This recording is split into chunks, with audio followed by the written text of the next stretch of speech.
Hallelujah, praise the Lord. आप सभी भाई बहनों को जय मसीह। आपका स्वागत है आज की वास्तविक संग्रह में।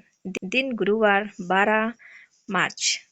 यीशु के प्रभुत्व के प्रति सच्ची अधीनता। इसलिए परमेश्वर के अधीन हो जाओ और शैतान का सामना करो, तो वह तुम्हारे पास से भाग निकलेगा। याकूब 4:7।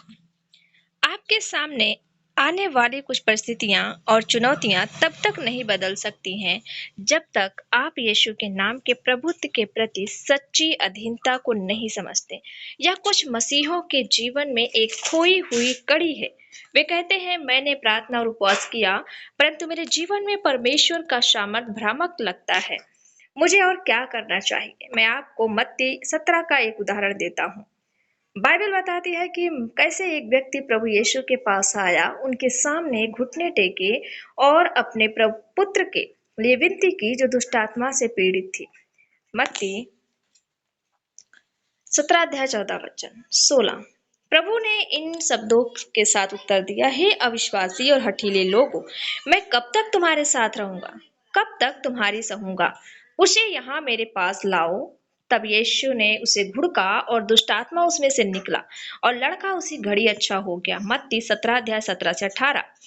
शिष्यों को दुष्ट आत्माएं निकालने और रोगियों को चंगा करने का अधिकार दिया गया था। मत्ती 10:1। इसलिए उस लड़के में से दुष्ट आत्मा को निकाल पाने की उनकी असमर्थता उन्हें अचंभित कर रही थी।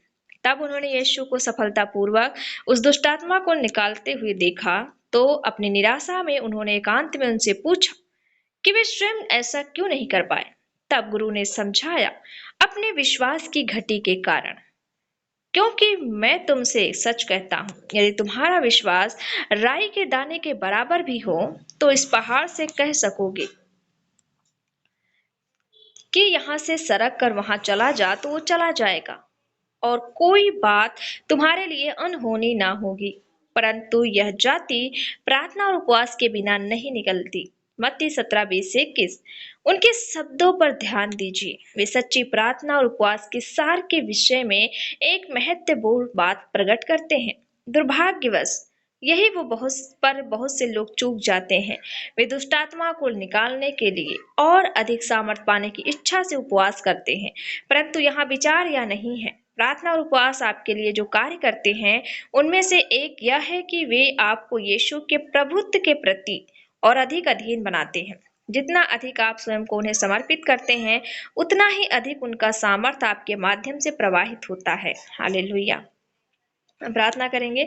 प्यारे पिता, आपके वचन के प्रकाशन के लिए धन्यवाद। मैं स्वयं को पूर्णता आपके प्रभुत्व के अधीन करता हूँ, यह स्वीकार करते हुए कि आप ही मेरी पर्याप्तता और मेरी शक्ति हैं। आपका सामर्थ और अनुग्रह मेरे द्वारा रोगियों को चंगा करने के लिए, दुष्ट आत्माओं को निकालने के लिए, मरे हुओं को जीवित करने के लिए और सुसमाचार में महान कार्यों को करने के लिए बिना रुकावट के प्रवाहित होते हैं। प्रभु यीशु के नाम में आमीन। Hallelujah, praise the Lord.